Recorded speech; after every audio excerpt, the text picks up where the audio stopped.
for 28 years. My father looked at me and saw a betrayal he couldn't forgive.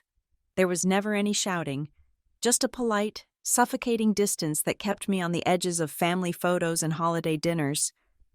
I thought I had built a life safe from his quiet accusations. But when my mother called me home for his retirement, I had no idea a simple medical test was about to explode the lie that had defined my entire existence. There is a specific kind of hesitation that comes with filling out medical forms, a pause that has nothing to do with memory and everything to do with the truth. I sat in the waiting room of a specialist's office in Chicago, the clipboard heavy on my knee, staring at the section labeled Family Medical History. Father. The word was printed in bold, black ink, demanding a list of conditions, risks, and genetic markers.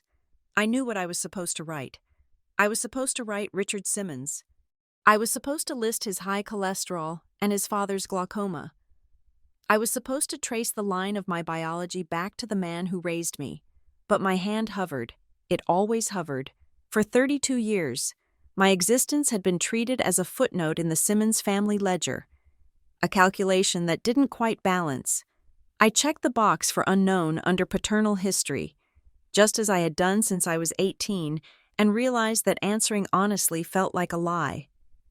And answering with the official story felt like a fraud. I handed the clipboard back to the receptionist. She smiled, unaware that I had just admitted, in administrative code, that I did not belong to the man whose last name I carried. My life in Chicago was designed to be the opposite of my childhood in Maple Hollow. It was precise. It was verified.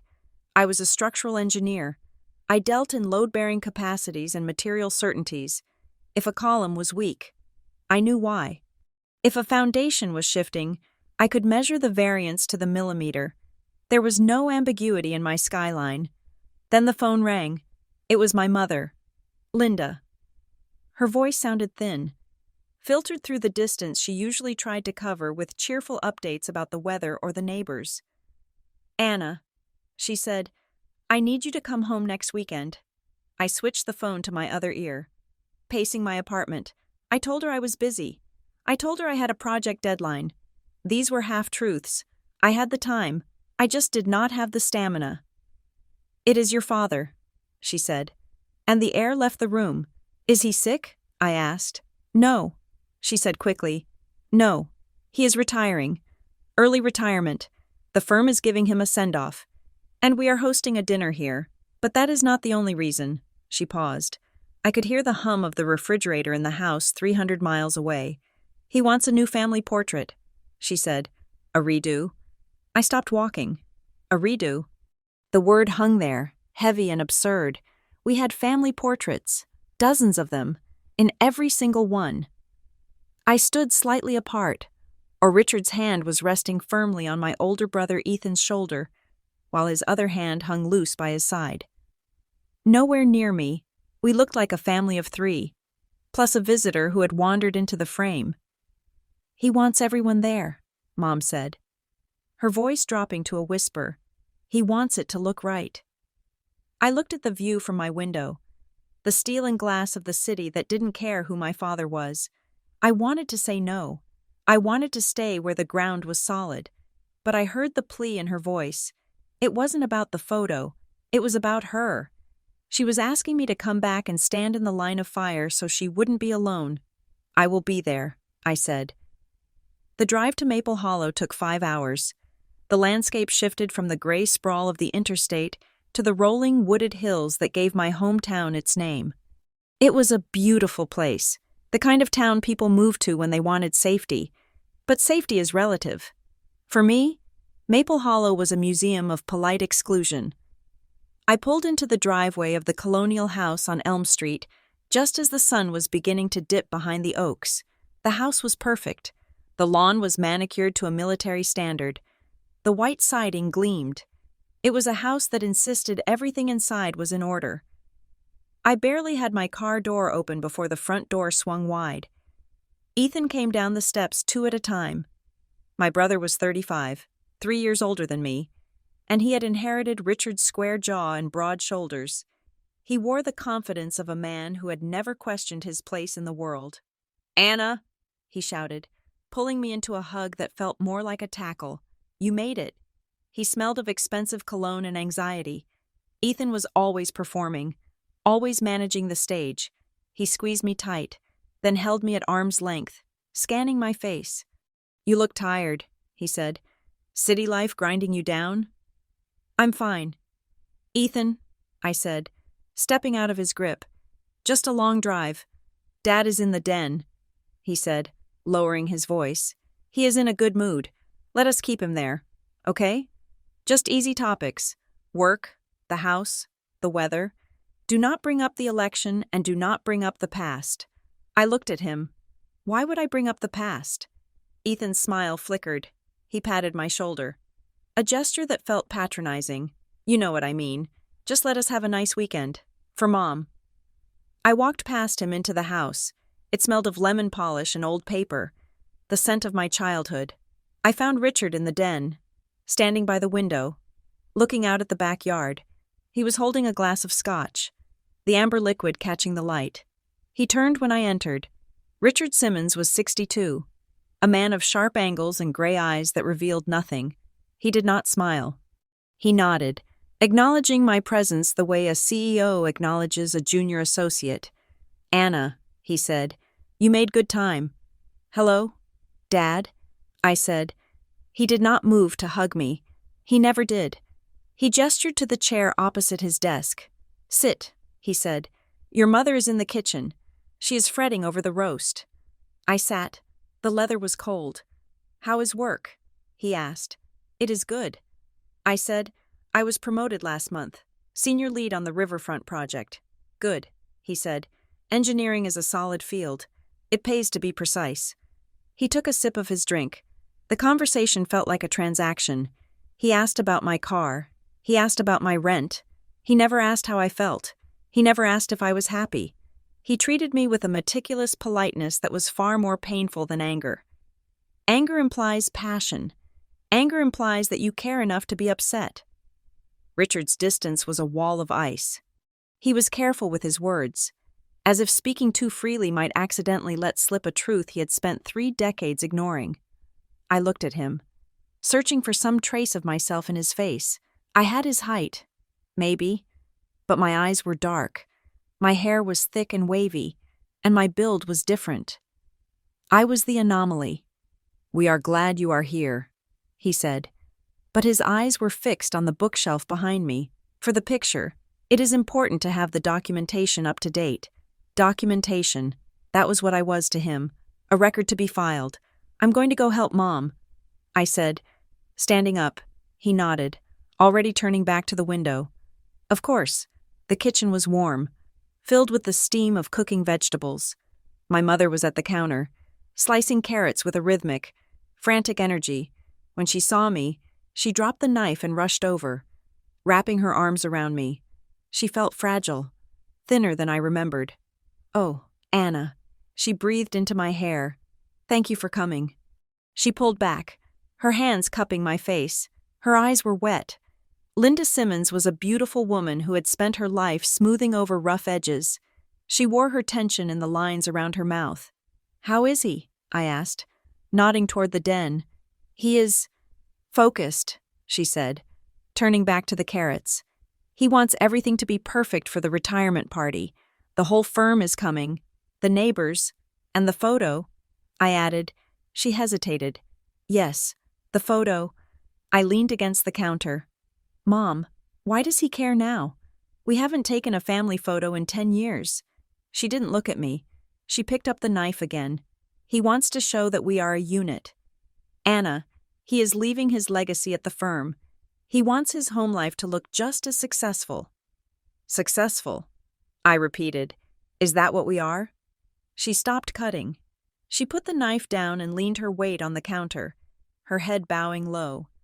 The silence stretched, filled only by the bubbling of the pot on the stove. I am tired. Anna, she whispered. I stepped closer. Tired of the party prep? I can help.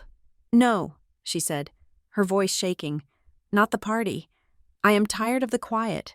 I am tired of walking on eggshells in my own house. She turned to face me. and I saw a flash of anger in her eyes that shocked me. He has never said it out loud. She said, not once in 28 years. But it is there every morning when he looks at you. It is there every time he looks at me. The accusation, Mom, I said, reaching for her hand. He thinks I betrayed him. She said, he thinks you are the proof of it, and because he is too proud to shout and too cowardly to leave, he just punishes us with silence. I am terrified. Anna, terrified of what? She looked toward the door, making sure we were alone. I am terrified that this party is just another stage, she said, a stage for him to show everyone how benevolent he is. Look at Richard, raising a child that isn't his. Look how noble he is. I do not know if I can smile through it again. It was the first time she had ever admitted it. The elephant in the room finally had a name. We don't have to do this, I said. We can cancel. She laughed. A dry, brittle sound. You know we cannot. The train has left the station. Just survive the weekend. Anna. For me. The next morning, the fiction of the happy family continued. Ethan organized a breakfast that felt like a board meeting. Assigning tasks for the party setup, I was assigned to coordination, which meant staying out of the way. I had an appointment at 10 o'clock. It was a chore I had agreed to weeks ago, at my mother's insistence. Dr. Evans, the local physician who had treated us since we were children, had called her about some irregularity in my last checkup when I visited at Christmas. Asking for a follow-up, I tried to transfer it to Chicago. But Mom insisted Dr. Evans knew the full context. The clinic was exactly as I remembered it.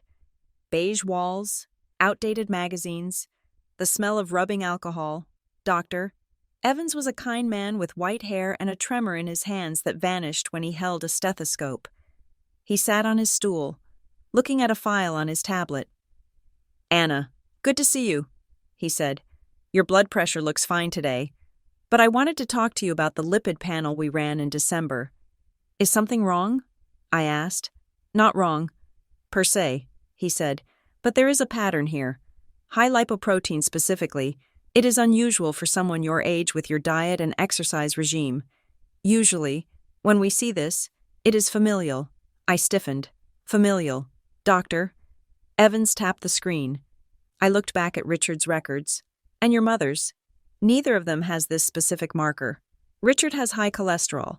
Yes, but it is a different type. Diet-based. Mostly. This looks genetic. I stared at the anatomical chart on the wall. A genetic ghost. I want to recommend a screening, he said. A comprehensive genetic panel. It is preventive. If we know what we are dealing with, we can manage it before it becomes a cardiac issue in your 40s. I nodded slowly. A test. It is just a saliva swab, he said. We can do it right now.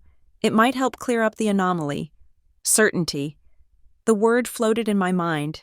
For my health. That was the reason. It had nothing to do with the coldness in the den or the way my father looked at me. It was medical. Do it, I said. He handed me the kit. I swabbed the inside of my cheek, sealing the plastic tube. I watched him label it Anna Simmons.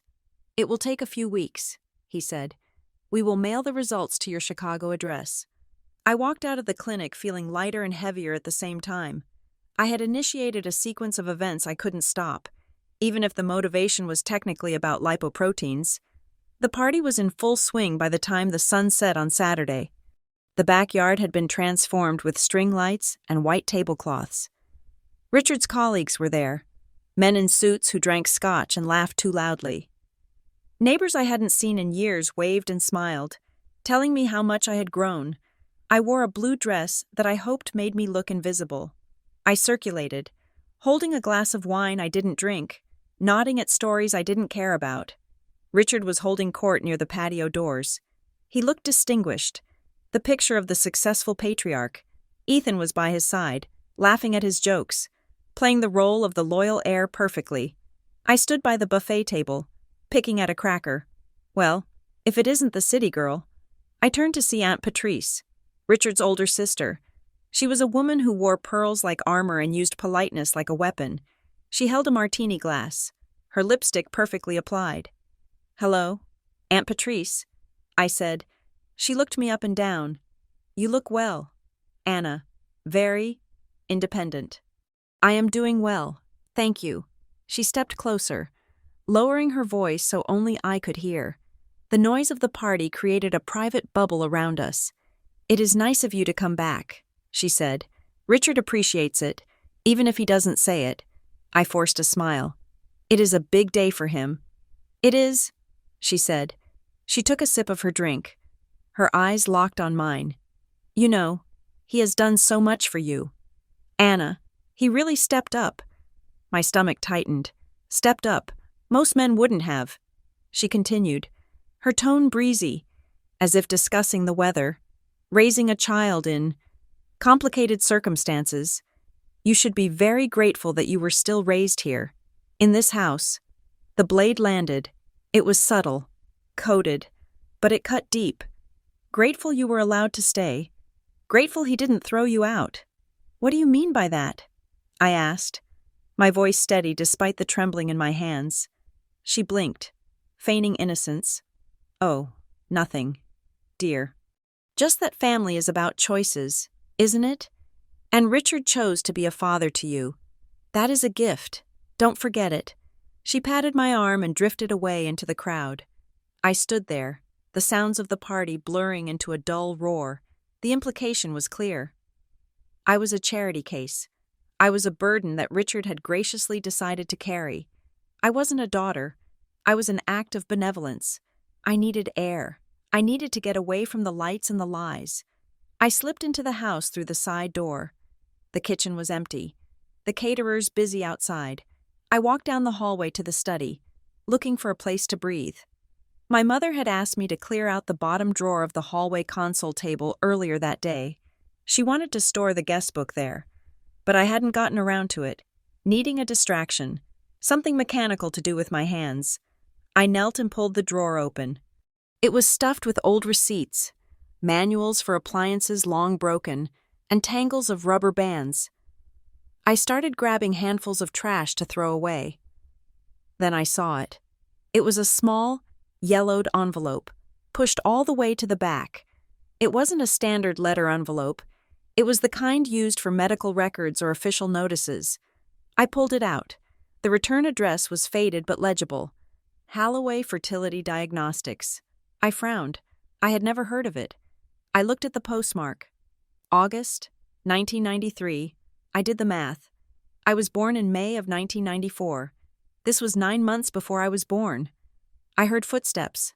I stood up quickly, sliding the envelope into my pocket, just as my mother entered the hallway carrying a tray of empty glasses. "Anna?" she said, startled. "What are you doing in here? You are missing the speeches." I was just clearing the drawer, like you asked." I said. She looked at the open drawer, then at me. Her eyes darted to my pocket, though she couldn't have seen what I put there. A shadow of panic crossed her face. "Oh," she said, "you don't have to do that now. Come outside. Your father is about to toast." I pulled the envelope back out. "Mom, what is Holloway Fertility?" The tray in her hands rattled. The glass stems clinking together was the only sound in the hallway.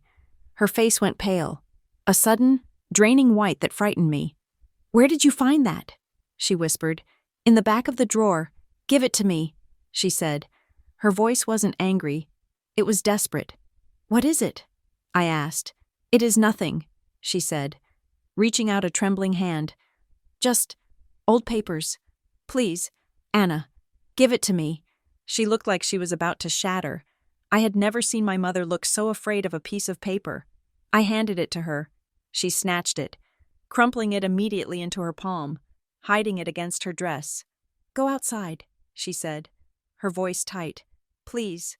I looked at her, then at the crumpled paper in her fist.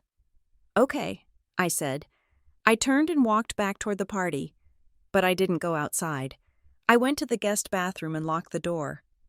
I leaned against the sink, looking at myself in the mirror, the doubtful one, the charity case, the complicated circumstance. My mother was terrified. My father was a statue of cold duty. My aunt spoke in riddles about gratitude. And there was a medical envelope from the month of my conception that made my mother look like she had seen a ghost. I thought about the swab in Dr. Evans's office, the genetic screening for heart risks. It would tell me about my health, but it wouldn't tell me this. I pulled out my phone. My hands were steady now. The trembling had stopped, replaced by a cold, hard resolve. I navigated to a website I had seen advertised 100 times but never visited. A direct-to-consumer DNA testing service. Ancestry, lineage, truth. I ordered the kit. Express shipping to my apartment in Chicago. If my own DNA couldn't even belong to me with certainty in this family, I would get the test. I would stop guessing. I would stop letting their silence and their coded insults define who I was. I unlocked the bathroom door and walked back out to the party. Richard was raising a glass, speaking about legacy and the future. I stood in the back, in the shadows, and watched him. Enjoy the lie while it lasts. Dad, I thought, because I am done with it.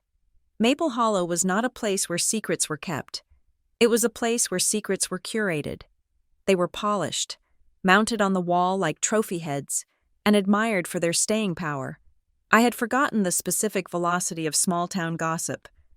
But it took less than 48 hours for my private medical appointment to become public property. I had stayed in town under the guise of helping my mother organize the house after the retirement party. But the truth was, I was waiting. I was waiting for the consumer DNA kit to arrive at my apartment in Chicago. My neighbor had promised to forward the results code to me, and I was waiting for the results from Dr. Evans. The first sign of the breach came at the grocery store. I was in the produce aisle, inspecting a bruised peach, when I felt eyes on me. I turned to see Mrs. Gable, the town librarian and unofficial historian of everyone's misfortunes. She was standing by the bananas, her cart blocked by her own immobility. "Anna," she said, her voice carrying a tone of solicitous intrusion, "I heard you were over at the clinic seeing Dr. Evans." I placed the peach back in the bin.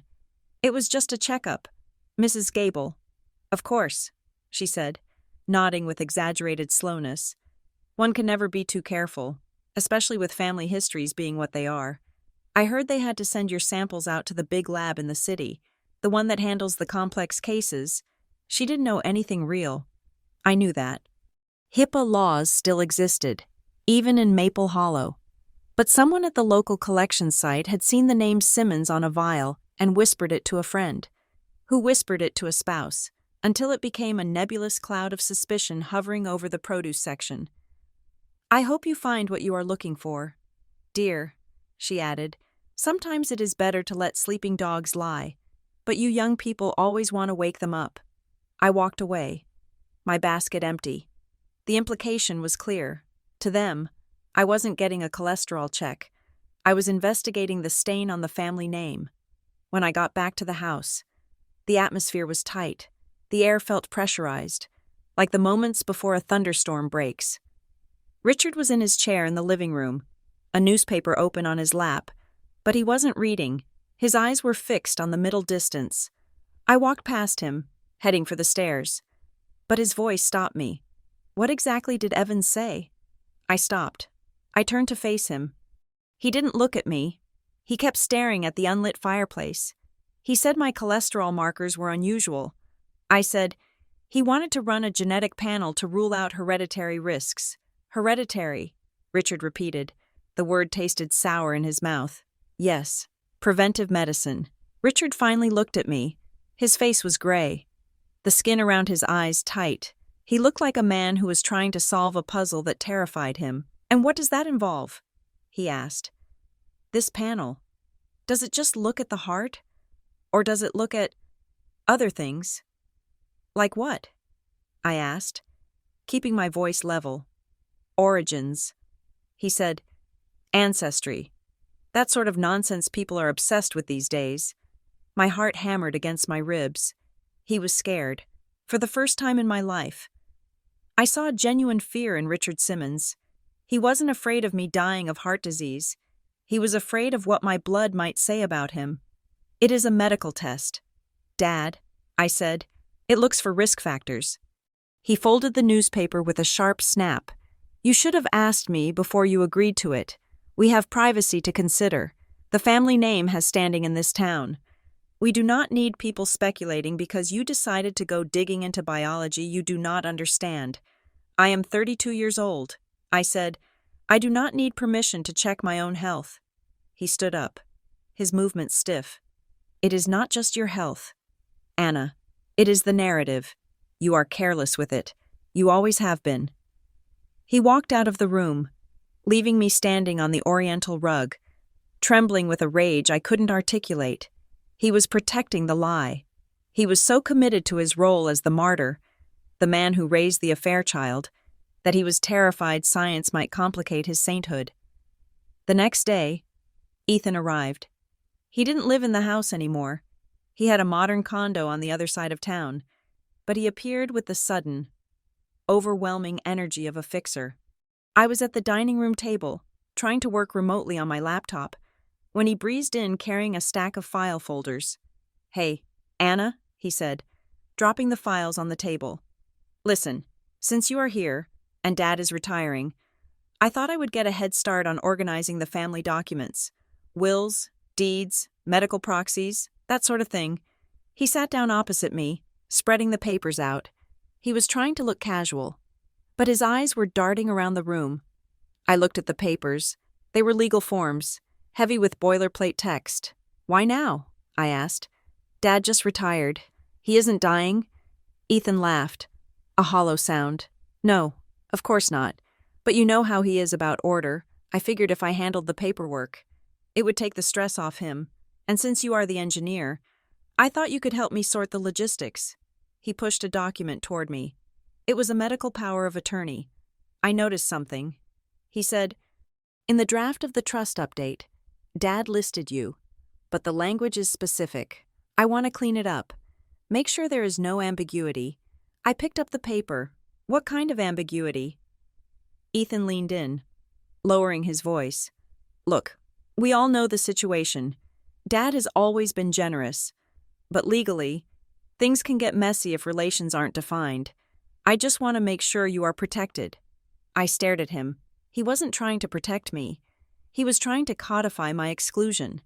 He wanted me to sign something, or agree to something, that acknowledged my status as the outsider. He wanted to paper over the cracks before the DNA results could blow the foundation apart. "I don't need you to manage my legal standing." "Ethan," I said. "I'm just trying to help," he said, his smile tightening. "You don't have to be defensive. I am the one here. Anna, I am the one taking care of them every day. You are in Chicago. I am just trying to keep the peace. You are trying to control the narrative." I said, "Just like Dad."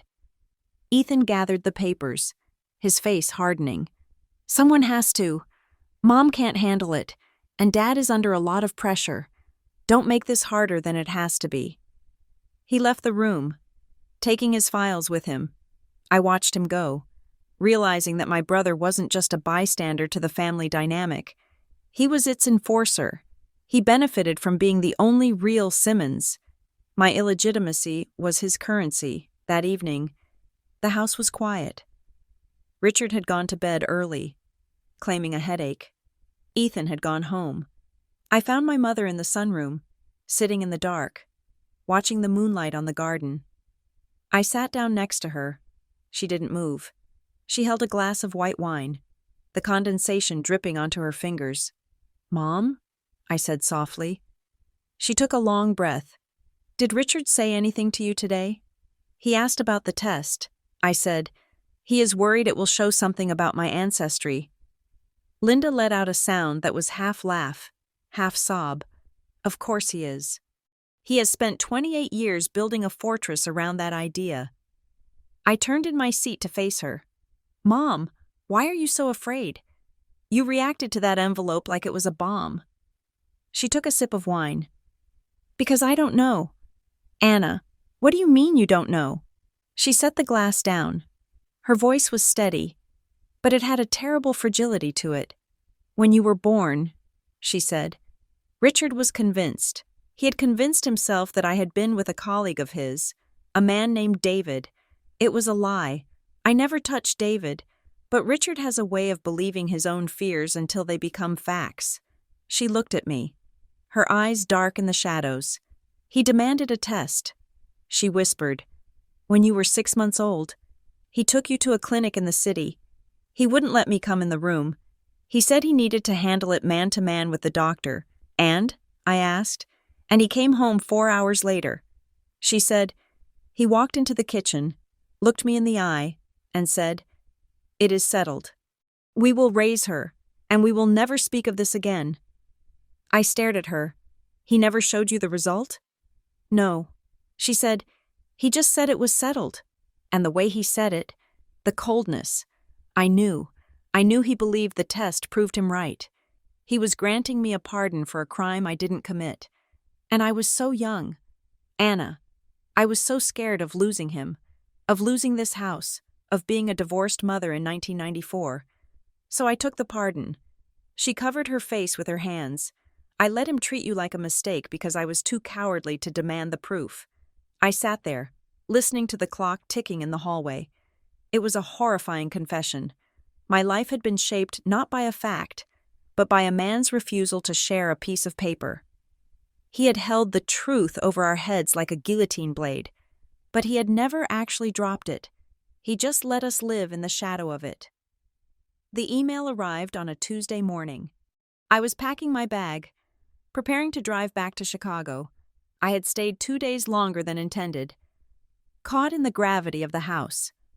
My phone buzzed on the nightstand. "Your results are ready." It wasn't the medical panel from Dr. Evans. It was the consumer kit I had rushed. I sat on the edge of the bed I had slept in as a child, wondering why I didn't look like anyone in the hallway photos. I unlocked my phone. My fingers felt numb. I logged into the portal. The screen loaded, a spinning wheel that seemed to take an eternity. Anna Simmons, ancestry composition, paternity match. I clicked the tab. The world stopped. The sounds of the house, the vacuum cleaner downstairs, the birds outside, vanished. All that existed were the pixels on the screen. Parent 1, Linda Simmons. Inferred. Parent 2, Richard Simmons. Relationship. Father. Confidence. 99.9%. I read it again. Richard Simmons. Father. There was no ambiguity. There was no close relative match. The system had linked me to him through the extended network of cousins and second cousins on his side who had taken the test, triangulation that left zero room for doubt. Plus, the markers were explicit. I carried his DNA. I was his daughter. I waited for the relief. I waited for the joy, the validation, the sense of finally belonging. It didn't come. Instead, a wave of nausea rolled over me. I dropped the phone on the duvet and put my head between my knees, gasping for air. He was my father. He was my father. And he had treated me like a bastard for 28 years. He was my father. And he had looked at my face every single day and chosen to see a stranger. It wasn't a misunderstanding. It wasn't a tragedy of errors. It was a choice. He had chosen to believe a lie because it suited him, or worse, he knew the truth and suppressed it to maintain power over my mother. The grief hit me then, sharp and blinding. I grieved for the little girl who tried so hard to be perfect so he would love her. I grieved for the holidays spent in the margins. I grieved for the fact that my distance from him wasn't because of biology, but because of his character. I grabbed the phone and marched downstairs. My mother was in the kitchen, folding napkins. She looked up when I entered, and she must have seen the devastation on my face because she dropped the linen. "Anna? What is it?" I didn't say a word. I walked over to her and held up the phone. She squinted at the screen. She didn't have her reading glasses on. "What does it say?" she asked, her voice trembling. "It says he is my father." I said. The silence that followed was absolute. Linda stared at me. Her mouth opened, but no sound came out. She took the phone from my hand, bringing it close to her face, straining to read the small text. "Richard Simmons." She read, 99.9%. She let out a sound that shattered me. It wasn't a cry of joy. It was a wail. She collapsed against the counter, sliding down until she was sitting on the floor, clutching the phone to her chest. I knew. She sobbed. I told him for years. She wasn't crying because she was happy. She was crying because she was exhausted. She was crying for the decades of gaslighting she had endured. She had been telling the truth the entire time, and he had made her feel insane for it. I sat on the floor with her, wrapping my arms around her shaking shoulders. We sat there on the cold tile. Two women realizing that the villain of our story wasn't a secret lover or a scandalous past. It was the man sitting in the next room. We found him in the garage.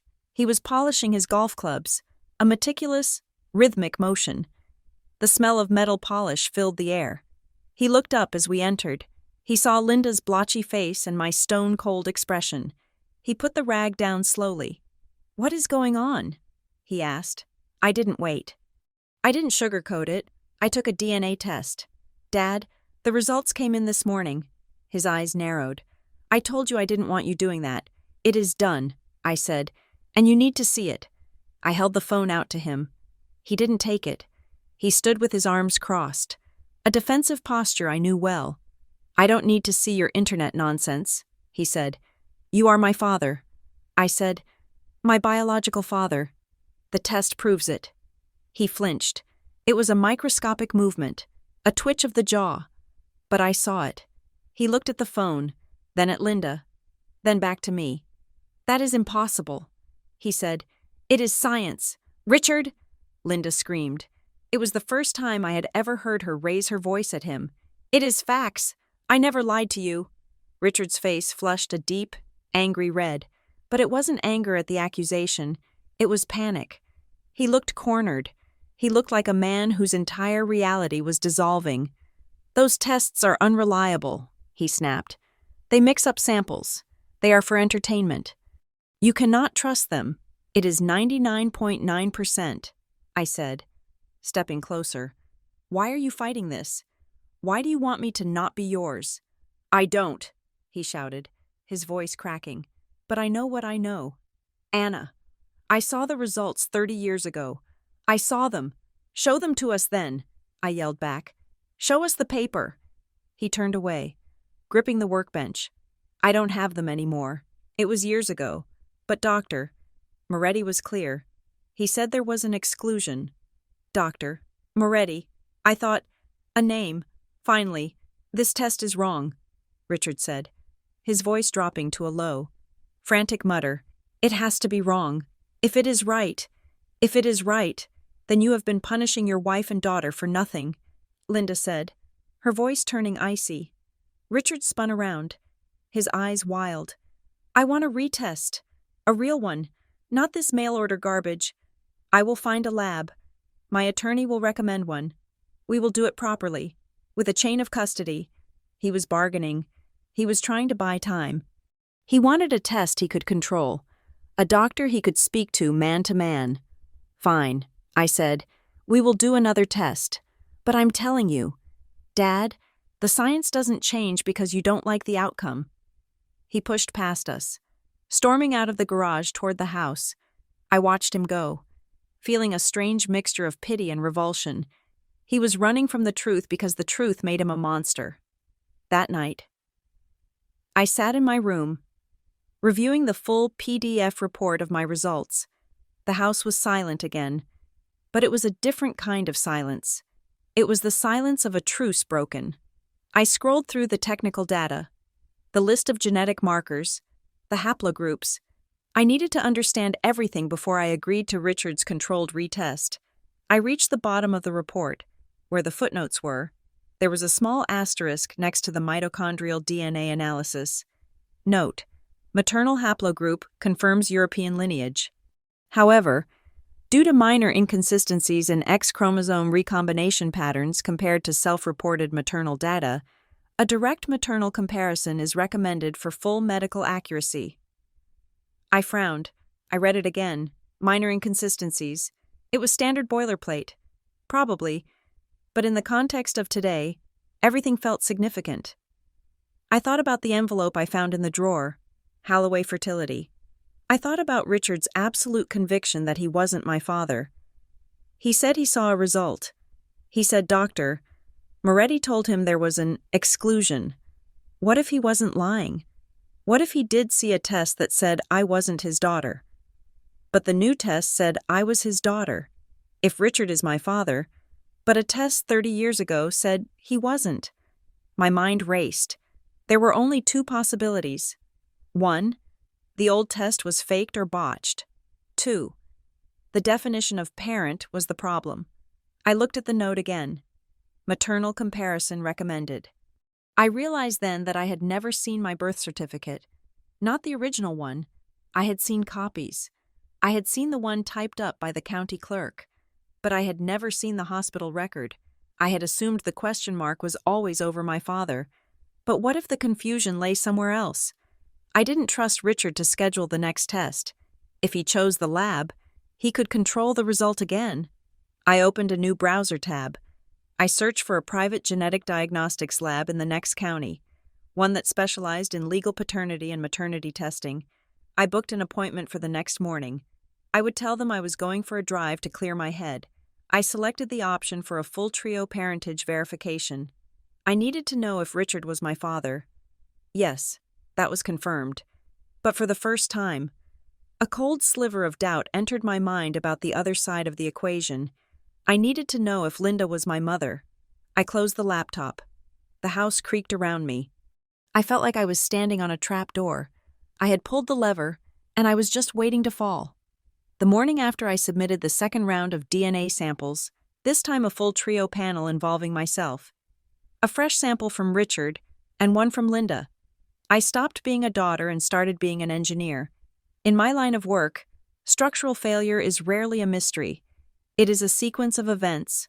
A load is applied, a material fatigues, a crack forms, and eventually, gravity wins. The collapse of the Simmons family narrative was no different. I just needed to find the hairline fracture that started it all. I began with the town itself. Maple Hollow was a community that metabolized gossip like oxygen, but it also hoarded history. People here remembered everything, especially the things they weren't supposed to talk about. I told my mother I was going to the library to catch up on work. Instead, I drove to the outskirts of town, to a small, siding-clad house where Arthur Penhaligon lived. Arthur was a retired actuary who had worked at the same firm as Richard for 30 years. He had been there during the incident. Whatever it was, Arthur was surprised to see me. He was a man made of elbows and knees, sitting on his porch with a mug of tea. "Anna Simmons," he said, squinting against the sun. "I haven't seen you since you were knee-high." I sat on the step below him. I kept my tone breezy, professional.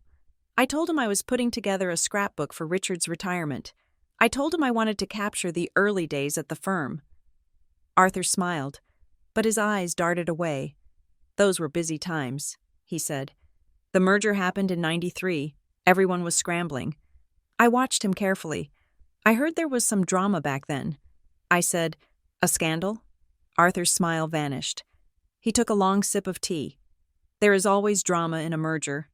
Anna," I pressed him. "Specifically about Dad. I heard there were rumors about his personal life, that maybe it affected his standing." Arthur set the mug down. He looked at me with a sudden, sharp clarity. It wasn't his personal life that started it. "Anna, it was the promotion. Richard was in line for the regional director chair. He was the favorite." Then the whispers started. Not about his work, about his judgment, about his stability. He leaned forward. "You have to understand the culture back then. The firm was conservative.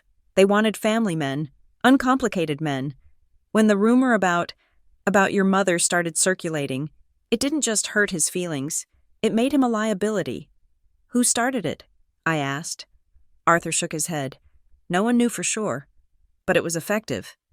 Richard pulled his name from consideration for the director spot a week later.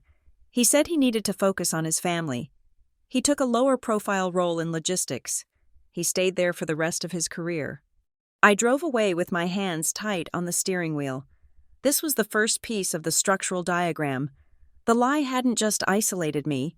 It had derailed Richard's career. It had cost him power. When I returned to the house, The atmosphere was stifling. My mother was in the kitchen, but she wasn't cooking. She was staring at a calendar on the wall, her finger tracing dates from years ago. I sat down at the table. "Mom," I said, "what happened with grandfather's money?" Linda turned slowly. She looked exhausted, her face pale and drawn. "What do you mean?" "Arthur Penhaligon told me Dad stepped down from a promotion right before I was born. Because of the rumors, I want to know what else happened." Linda sighed and sat opposite me. She smoothed the tablecloth with nervous hands. "It wasn't just the job," she said quietly. "It was the trust." "The trust?" "Your grandfather, Richard's father, was a hard man. He didn't believe in handouts. He set up a family trust in the 80s, but he restructured it in 1993, right when I was pregnant with you." She looked out the window, at the manicured lawn that Richard prided himself on. "He added a clause," she said, "a legitimacy clause.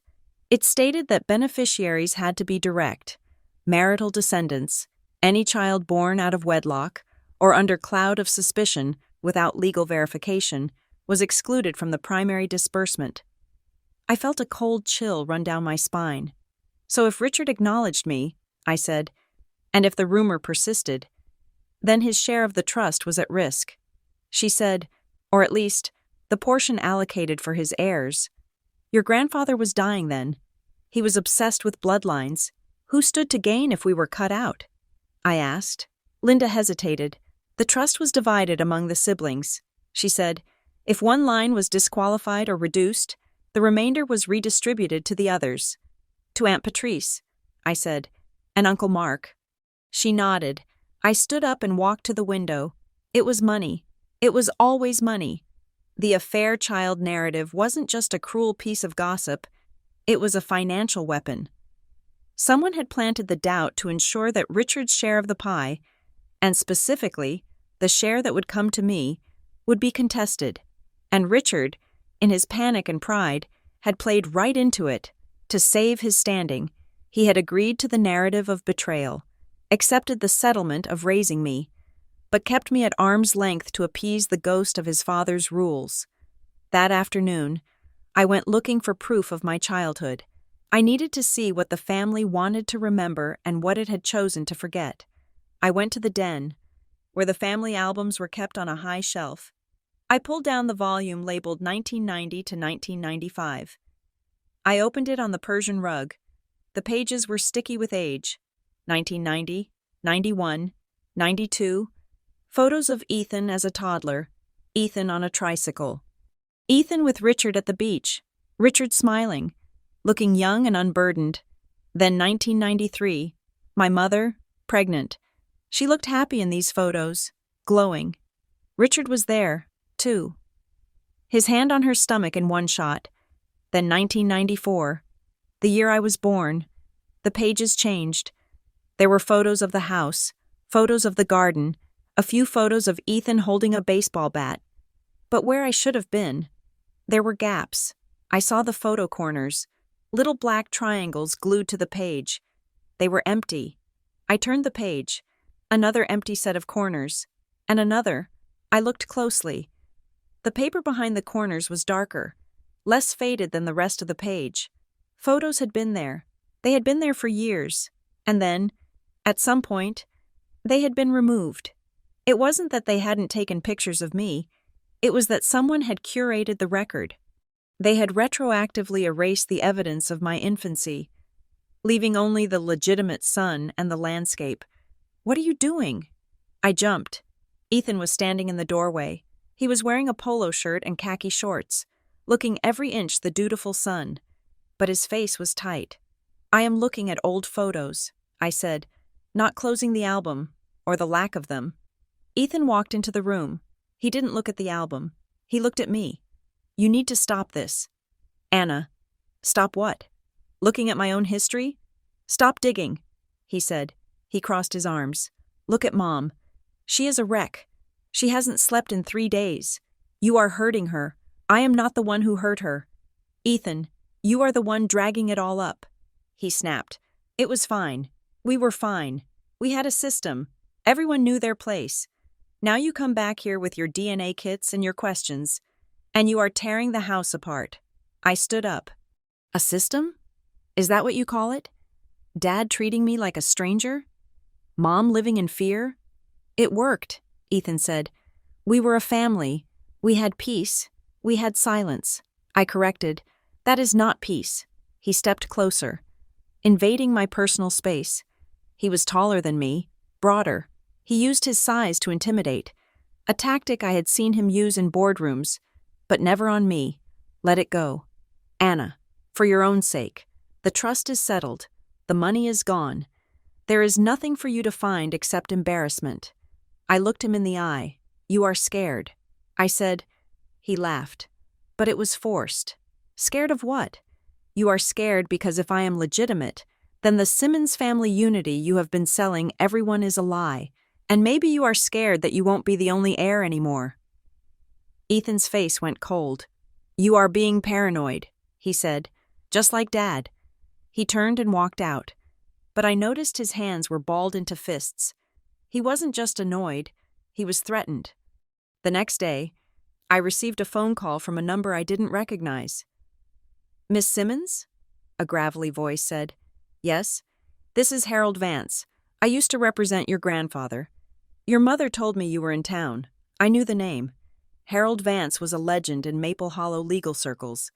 He had retired 10 years ago, but he still held court at the country club. I would like to speak with you, he said, off the record. I met him at a diner 2 towns over. He insisted on the distance. He was a man in his 80s, wearing a suit that was 20 years out of style but immaculately pressed. He was eating cherry pie with a fork. Sit down, he said, not looking up. I sat. I didn't order anything. You are asking questions about the 93 restructuring. He said, I am. Harold wiped his mouth with a napkin. I cannot give you the files. Attorney-client privilege extends beyond the grave. Unfortunately, your grandfather was a meticulous man. But? I asked. But, he said, leaning back, I can tell you that I advised against it. Against what? Against the containment fund, he said. I stared at him. The what? Your grandfather didn't just restructure the trust, Harold said. He authorized a discretionary fund. It was labeled for legal contingencies, but that was a euphemism. It was used to pay for problem solving. What kind of problem solving? Harold looked at me. His eyes were watery blue, but sharp. Reputational risk, information control. There was a considerable sum paid out in 1994 to a medical entity. My heart stopped. A medical entity? Holloway Fertility? I asked. Harold didn't nod, but he didn't look away. I am just an old man eating pie. Miss Simmons, I don't remember names, but I remember that your father was distraught. He was young. He was being told by his own family that his wife was a liability. He was told that he needed proof to protect his inheritance. And I remember that his brother, Mark, was very helpful in facilitating that proof. Uncle Mark died 5 years ago. I said. Harold nodded. Convenient, isn't it? Mark was always the ambitious one. He didn't have Richard's talent, but he had a certain flexibility with ethics. He finished his pie and signaled for the check. If I were you, he said. Standing up, I would look very closely at the document your father relies on. Not the trust, the other one, the one that broke his heart. I drove home with the speedometer creeping past the limit. Harold Vance hadn't given me the paper, but he had given me the map. I found my mother in the attic. She was going through the locked metal box she had retrieved the day before. The one with the letters. Mom, I said, breathless. The test result. The one Dad saw. Do you have it? She looked up, startled. I told you. He never gave it to me, but he must have kept it. I said, if it was the justification for everything, if it was the proof that protected the trust, he wouldn't have thrown it away. Linda hesitated. She looked at the metal box. There is a file. She said, in the safe in the master bedroom. He keeps his passport there, and a sealed envelope. He told me never to open it. Get it. I said, we went to the master bedroom. The house was empty. Richard was at the golf course. Ethan was at work. Linda's hands shook as she dialed the combination on the small wall safe behind the closet organizer. Click, the door swung open. There it was, a thick manila envelope, sealed with tape. Linda handed it to me. Open it. I tore the tape. I pulled out a single sheet of paper. It was a paternity exclusion report. The letterhead said, Halloway Diagnostic Services. It was dated February 14th, 1994. I laid it on the bed and looked at it with my engineer's eyes. I looked at the structure of the data. First, the font. It was Times New Roman. But the kerning, the space between the letters, was uneven. It looked like it had been typed on a word processor, not a typewriter, which was common for 94. But the logo was pixelated, just slightly, like a photocopy of a photocopy that had been pasted onto the header. Then the address, 4500 Oak River Drive. I pulled out my phone. I searched the address. It was a strip mall. In 1994. According to the property records I accessed, it had been a dry cleaner and a video rental store. There was no medical clinic. I looked at the signature at the bottom.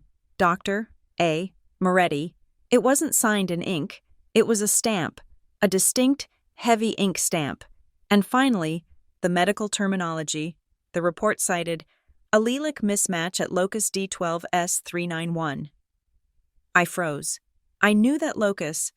I had just read my own modern DNA report.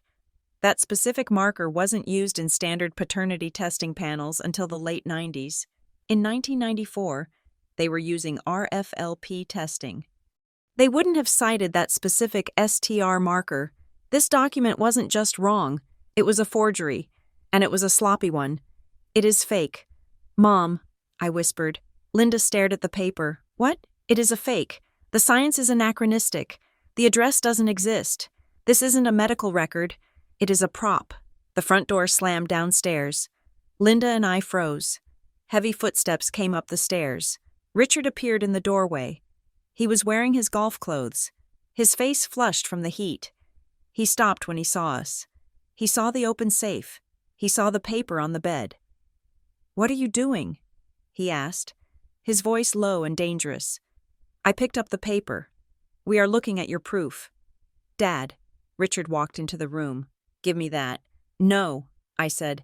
I held it behind my back. "I told you never to touch that," he shouted. "Why?" I asked. "Because you knew?" "Knew what?" "That it is a lie." I said. I stepped forward, pulling the other piece of paper from my pocket. The fresh, crisp report I had printed at the library an hour ago. The results of the expedited trio parentage test I had performed at the local lab. "This is the real test, Dad. From yesterday. I threw it on the bed next to the forgery. It confirms everything. You are my father. Linda is my mother. There is no doubt. There never was." Richard looked at the new report. He looked at the old one. He looked at me. "No," he said. "That old report is from the specialist. Mark took me there."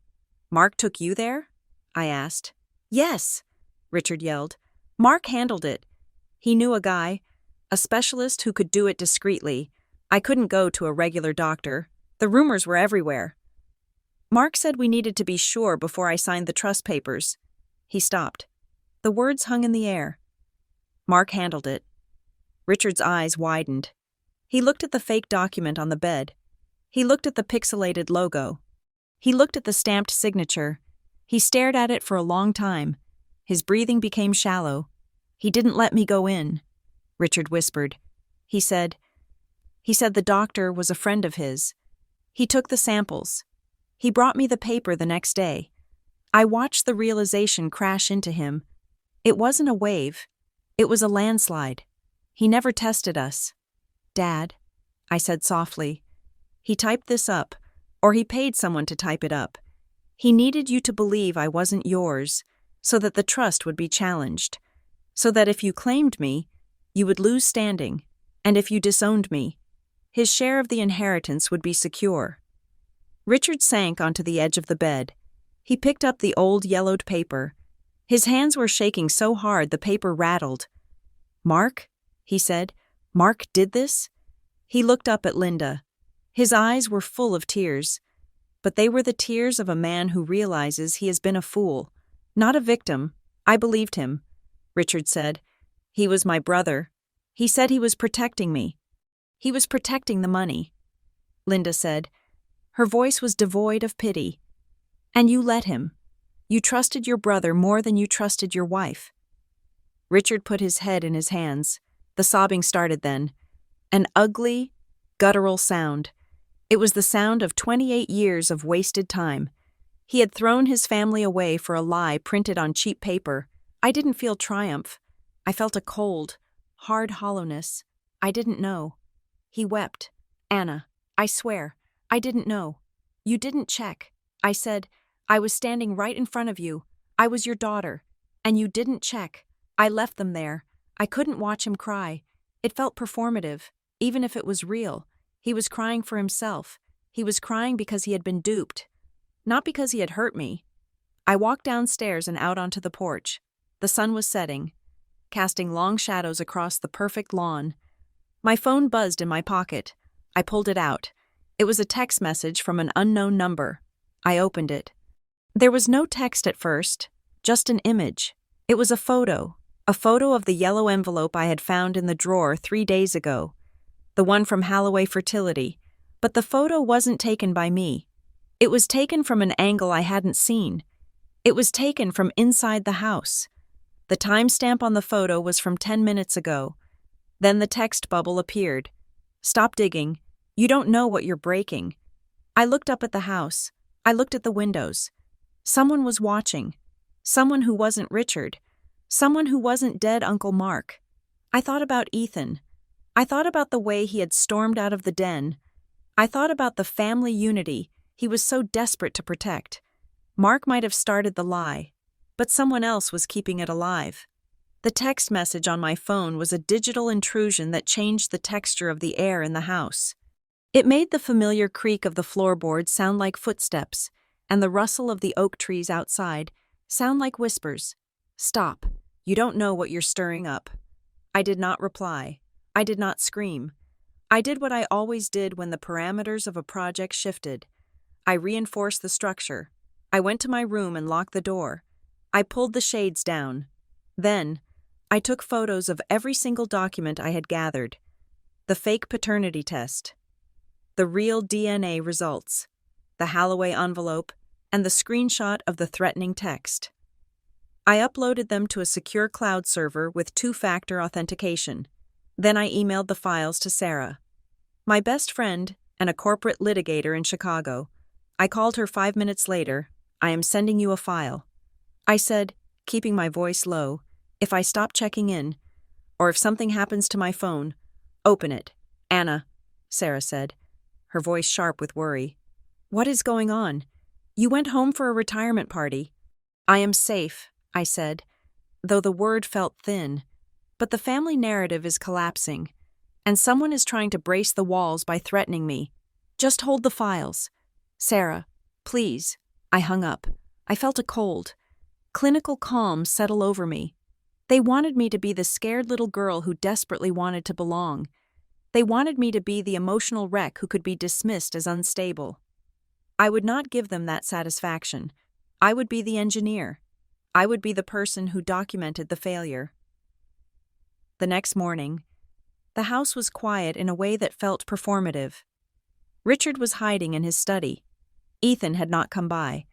My mother was in the kitchen, staring at a cup of coffee that had gone cold. I sat down across from her. I placed the yellow Holloway envelope on the table between us. Mom, I said, we need to talk about this. The text I got sent a picture of this envelope. Linda looked at it, and her face crumbled. It wasn't the look of a woman caught in a lie. It was the look of a woman remembering a humiliation she had tried to bury. I told you, she whispered. I didn't know what it was, but you knew the name. I said, you reacted to it. Why? She took a deep breath, her hands trembling around the ceramic mug. Because Richard went there, she said, in 1993, before I was pregnant with you. Why? I asked. She looked toward the door. Ensuring we were alone. Richard has always been proud, she said. Or rather, he is terrified of not being seen as capable. Early in our marriage, we had trouble conceiving. Not me, him. He was so ashamed. Anna. He wouldn't go to our regular doctor. He found this clinic in the city. Holloway. He went for a consultation. I stared at her. So he had fertility issues? He had a low count, she said, or slow motility. I don't know the medical terms because he never showed me the paperwork. He just came home one day, white as a sheet, and said he was borderline. He said it would be difficult for him to father a child naturally. The pieces clicked together with a sickening sound. So when you got pregnant with me, I said, he didn't just suspect an affair because he was jealous. He suspected it because he thought he was sterile. Linda nodded, tears spilling onto her cheeks. He never told anyone, she said. He would rather be seen as a cuckold than as a man who couldn't reproduce. It was his vanity. Anna, his fragility. When the rumors started at work, they found fertile ground because he was already terrified that he wasn't enough. And Mark knew? I asked. Mark knew everything, she said bitter. Mark was the only one Richard trusted with his manly secrets. So when Mark told him, "Let me handle the test. Let me confirm it," Richard agreed, because Mark knew the secret Richard was really protecting. It was a tragedy of ego. Richard had allowed his brother to frame his wife and disown his daughter because he was too ashamed to admit he needed help conceiving. The fake test Mark produced, the one that excluded him, didn't just solve the trust fund problem. It validated Richard's medical fears. It told him exactly what he expected to hear. "You didn't make this child." I stood up. "I need to confirm this." "How?" Linda asked. "Holloway doesn't exist anymore," I said, "but medical records have a long shelf life." I spent the afternoon in the local library, using their secure internet connection. I traced the lineage of Holloway Diagnostic Services. It had been acquired by a larger conglomerate, Regional Health Systems, in the late 90s, which was then absorbed by a national provider, LabCorp, in 2005. I didn't have a subpoena. I couldn't get the medical notes, but I could get the billing history if I knew where to ask. I called the records department of the successor organization. I navigated the automated menus until I got a human being. I used my most authoritative voice, the one I used with contractors who were behind schedule. "I am trying to verify a service date for an insurance reconciliation." I lied smoothly. "For a Richard Simmons, date of birth, October 12th, 1962, service year, 1993. The woman on the other end typed. I could hear the keys clacking. "I cannot give you clinical details without a release." She said, "I don't need clinical details." I said, "I just need to confirm if he was a patient of record at the Holloway facility during that calendar year." There was a pause. "I see a billing entry." She said, "August, 1993, Holloway Reproductive Health." "Thank you," I said. I hung up. August 1993. The timing was perfect. I walked out of the library into the bright sunlight of Maple Hollow. The town looked the same, the white gazebo, the brick storefronts, but it felt like a stage set. I knew the script now. My phone rang. It was Ethan. "Where are you?" he demanded. "I'm in town." I said, "Why? You need to come back to the house." He said, "Now, Dad is pacing a hole in the carpet." I drove back. When I walked into the living room, the tension was physical.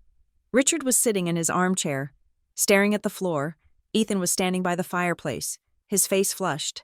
As soon as I closed the door, Ethan turned on me. "What are you doing to him?" he shouted. I walked past him and put my purse on the table. "I am not doing anything to him. Ethan, I am finding out the truth." "The truth?" Ethan laughed. A harsh barking sound. "You are destroying him. He is 62 years old. Anna, he just retired. He is supposed to be enjoying his life, not having his nose rubbed in ancient history that defined my entire life," I said calmly. "Ancient history that cut me out of a family." "You have done fine," Ethan yelled. "You have a career. You have a life in Chicago. Why do you have to come back here and ruin everything? Why can't you just leave it alone?" "Because it is a lie," I said. Ethan stepped closer. He was vibrating with anger. "It doesn't matter if it is a lie," he said. "It is the foundation. You pull it out, and the whole house falls down. Mom is crying in her room. Dad looks like he's having a stroke. And for what? So you can feel vindicated?" He was shouting, but his eyes were darting around, just like they had the day before. He wasn't just angry, he was frantic, and then he slipped. "You think you are so smart with your little investigation?" Ethan sneered. "You think because you found some old envelope and called the OmniGen Lab you know everything?" I froze. The OmniGen Lab. I had never mentioned that name to him. I had used a private lab in the next county for the trio test. It was called Genetic Truth Centers. OmniGen was the name of the lab I had seen on the fake report. The one Harold Vance had hinted at. The one I hadn't told anyone about yet because I was still verifying the forgery. The stamp on the fake document said Halloway, but the footer, the tiny, microscopic footer I had noticed only when zooming in on my phone, had a copyright slug for OmniGen formatting software. I hadn't told Linda that detail. I hadn't told Richard. "Who told you about OmniGen?" I asked quietly. Ethan stopped. His mouth snapped shut. The color drained from his face. You said it. You mentioned it." "No." I said, "I didn't. I never said that name." I stepped closer to him. The power dynamic in the room shifted instantly. He wasn't the big brother protecting the family anymore. He was a co-conspirator caught in the act. "Who have you been talking to?" "Ethan?" I asked. "Who told you to check the OmniGen connection?" "I don't know what you're talking about," he stammered. I heard it somewhere." "You heard it from the person who sent me the text." I said, "You are talking to Aunt Patrice, aren't you?" Ethan looked at Richard, then back at me. He didn't deny it. "She is just worried about the family reputation," he muttered. "She knows how volatile you can be." "Get out," I said. "Excuse me? Get out of this house. Ethan, go tell Aunt Patrice that her information network is leaking." Ethan looked at Richard, expecting backup. But Richard didn't move. He sat in his chair. A man made of stone, staring at nothing. Ethan grabbed his keys and stormed out. The door slammed, shaking the frame. I didn't stay in the house that afternoon. I needed neutral ground. I called Harold Vance. He met me in the park, sitting on a bench near the duck pond. He was throwing breadcrumbs to the birds with a slow, rhythmic motion. "You look like you have seen a ghost." "Miss Simmons," he said without looking up. I saw my brother panic. I said, "He knows things he shouldn't." Harold nodded. "The grapevine in this family is actually a root system. It goes deep, and it is tangled." I sat down next to him. "I know about the trust." I said, "I know about the legitimacy clause. I know Mark orchestrated the fake test to protect the money, but Mark is dead. Who is protecting it now?" Harold brushed the crumbs from his hands. "Money doesn't disappear when a person dies, Anna. It transfers. When your grandfather passed, the trust was divided. Your father's share was contingent on his line being clean. Because he accepted the narrative that you were questionable, his share was reduced. He accepted a smaller percentage in exchange for the family keeping the secret of his cuckolding private." I felt sick. Richard had paid for his silence. "So where did the rest of the money go?" I asked. "It was reallocated," Harold said, "to the other siblings. Mark got a boost. And Patrice, Aunt Patrice, the woman who told me I should be grateful. She is the trustee now, isn't she?" I asked. Harold smiled, a dry, thin expression. "She is the executor of the remaining assets. If your paternity is proven, legally proven, and the fraud of 1994 is exposed, the original distribution could be challenged. We are talking about retroactive correction. We are talking about millions of dollars. Anna," he turned to me, "it isn't just about embarrassment anymore. If you prove Mark faked that test, and that Patrice knew, they are liable for fraud. That is why they are threatening you. That is why your brother is being coached. He is the heir apparent to Richard's reduced share. But he is also Patrice's favorite nephew. She has probably promised him a cut of the big pie if he keeps you in line." I looked at the ducks fighting over a piece of crust. "They sold me." I said, "They sold my childhood for a percentage point. They sold the truth, Harold corrected. You were just the collateral damage. When I returned to the house, Richard was waiting for me. He was standing in the kitchen, leaning against the counter. He looked older than he had yesterday. His posture, usually so rigid, was slumped. Anna, he said, we need to resolve this. I put my keys on the table. I agree. He reached into his pocket and pulled out a checkbook. It was an old-fashioned gesture, almost comical in its obsolescence. I have been thinking, he said. You are right. You were treated unfairly. I want to make it right. He opened the checkbook. I can write you a check right now, he said, for the back tuition, for a down payment on a condo in Chicago. Whatever you need. We can call it an advance on your inheritance. I stared at the pen in his hand. You want to pay me? I said. I want you to be secure, he said, his eyes pleading. And I want us to have privacy. This investigation, it is tearing the family apart. Anna, Patrice is calling me every hour. Ethan is a mess. If we just settled this between us, you take the money, you go back to Chicago. We stopped talking about DNA and trusts. I felt a coldness spread through my chest that was absolute. He wasn't apologizing. He was negotiating. He was doing exactly what his father and his brother and his sister had done for 30 years. He was trying to manage the problem of Anna Simmons with a transaction. Put the checkbook away. Dad, I said, it is a lot of money. Anna, it is hush money, I said, and I don't want it. He slammed the checkbook down on the counter. Then what do you want? Do you want to destroy me? Do you want to drag my name through the mud in front of the whole town? I want my name back, I shouted. The silence that followed was ringing. I want you to acknowledge it, I said, my voice shaking. I want you to stand up in front of your sister and your son and tell them that you were wrong. I want you to correct the legal documents. I want the question mark removed from my life. I don't care about the money. I care that for 32 years, you let me believe I was a mistake. Richard stared at me. He looked at the checkbook, then at me.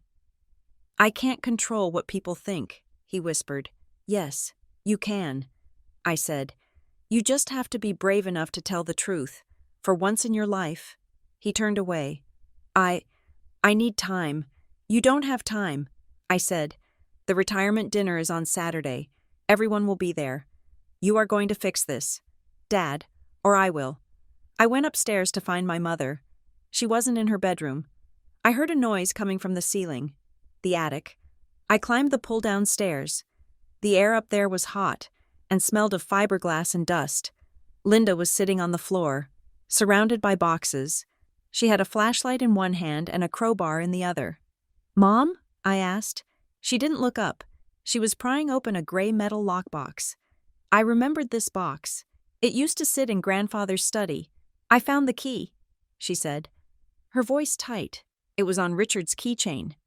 The one he keeps in his desk drawer that he thinks I don't know about. She popped the lid open. Inside were papers, not financial documents. Letters, handwritten letters on stationery that I recognized. Linda picked up a bundle tied with blue ribbon. She untied it. Listen to this, she said. She held up a letter dated November 1993. From Patrice to Mark. Richard is wobbling. He is worried about the moral implications. We need to remind him of the risk. If the girl is born and he claims her without verification, Father will invoke the clause. We cannot let the asset base be diluted by a bastard. Keep the pressure on. Remind him of his medical issue. Use his shame. Linda dropped the letter.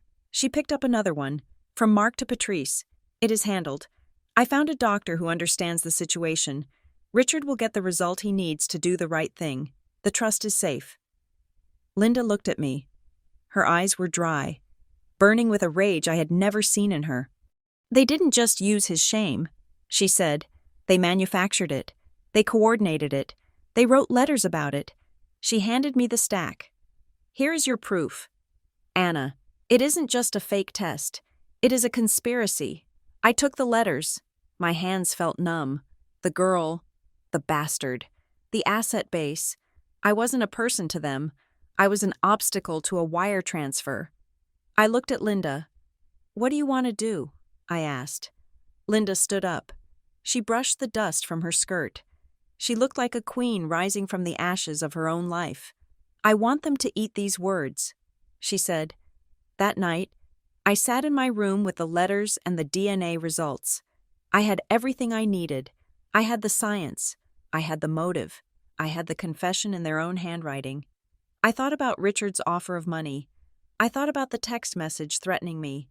I thought about Mrs. Gable in the grocery store, looking at me with pity. I wasn't going to fight rumors with rumors. I wasn't going to leak this to the grapevine. I was going to present it. I pulled up the guest list for the family meeting I had asked Richard to convene before the big dinner. Aunt Patrice would be there. Ethan, a few cousins, Harold Vance, whom I had invited as a witness. I organized the documents into a presentation folder. I wasn't the affair child anymore. I was the prosecutor. And court was about to be in session. I sent one last text to Sarah in Chicago. "I have the smoking gun. Going dark until Saturday." Then I turned off my phone. I listened to the house settle around me. For the first time in 32 years. I didn't feel like a guest in it. I felt like the owner who had finally found the deed. The dining room table in the Simmons house was a slab of polished mahogany that had hosted 3 decades of Thanksgiving dinners, Christmas breakfasts, and silent resentments. Today, it was set for a different kind of meal. I had arranged the seating chart with the precision of a structural engineer planning a demolition. At the head of the table sat Richard, looking diminished in his pressed suit. To his right, my mother, Linda, her hands folded on top of the table, not hiding in her lap for the first time in years. Beside her, myself. Opposite us sat the opposition. Aunt Patrice, Richard's older sister, wore a silk blouse and an expression of polite boredom. As if she were attending a zoning board meeting she intended to dominate. Next to her was her son, my cousin David, who checked his watch every 3 minutes. And then there was Ethan, my brother, who looked like a man trying to hold up a ceiling that was already cracking. At the foot of the table, acting as the neutral fulcrum, sat Harold Vance. He had brought his own legal pad and a gravitas that the rest of us lacked. I stood up. The room went quiet.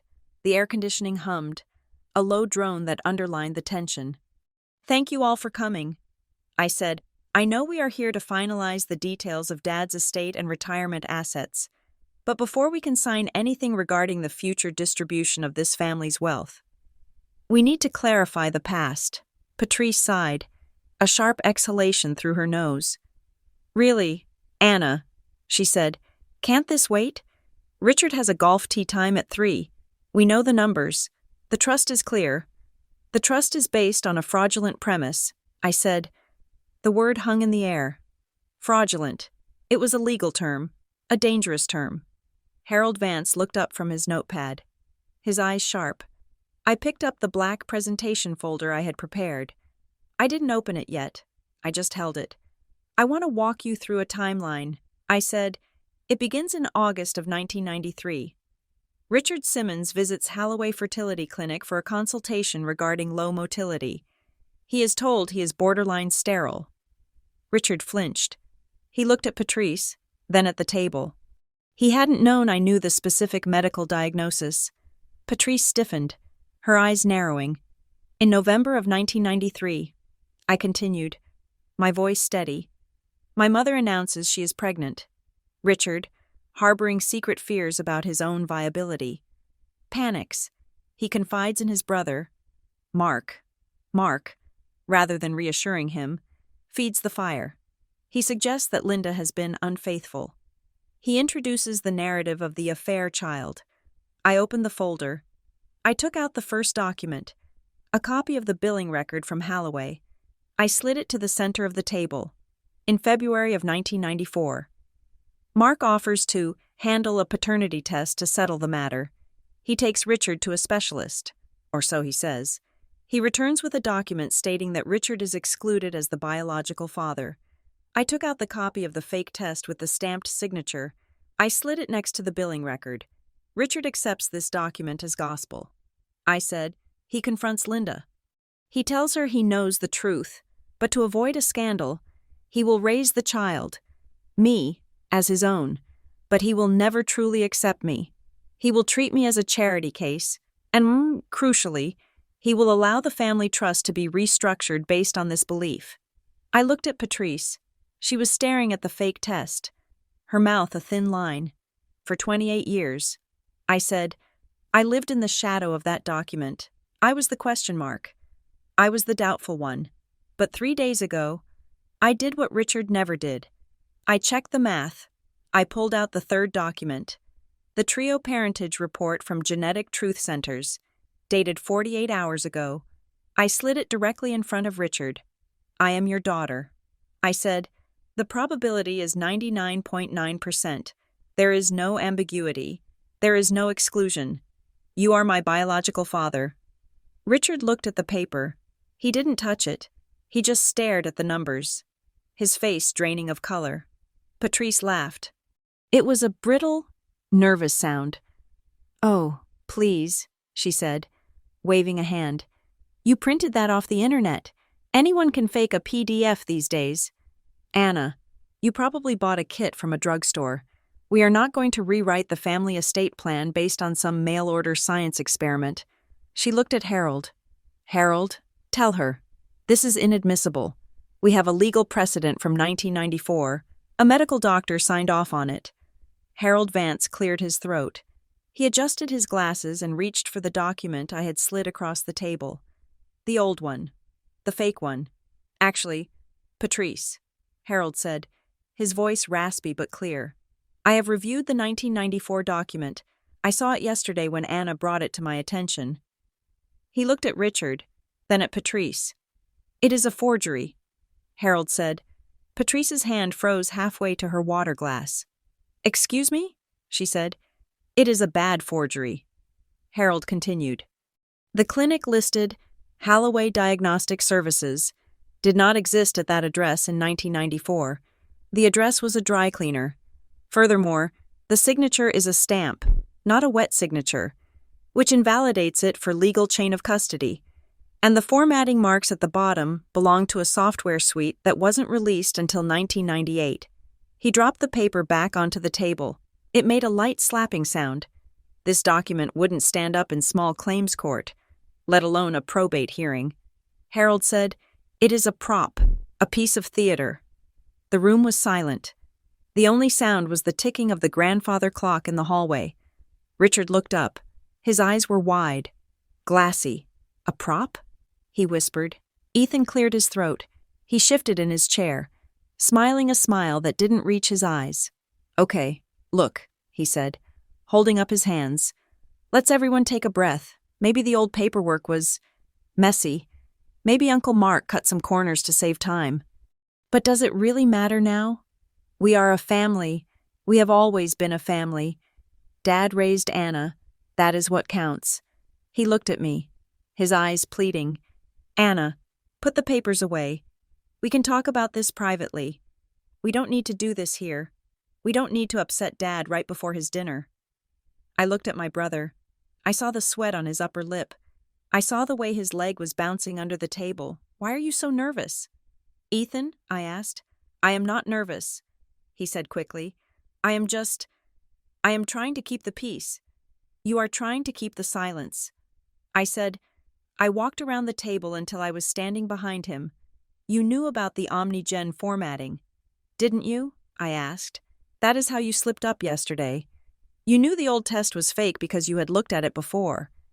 Ethan turned in his chair to face me. That is not true. And you were monitoring my test. I said, you texted me. You sent me the photo of the envelope from inside this house. You told me to stop digging. Ethan stood up. I didn't send that. Then who did? I asked. Who else is so terrified of the truth coming out? I looked at Patrice. She was staring at her manicured fingernails, refusing to meet my gaze. It wasn't just about protecting Richard's feelings, was it? I asked. It was about the restructuring. I walked back to my folder.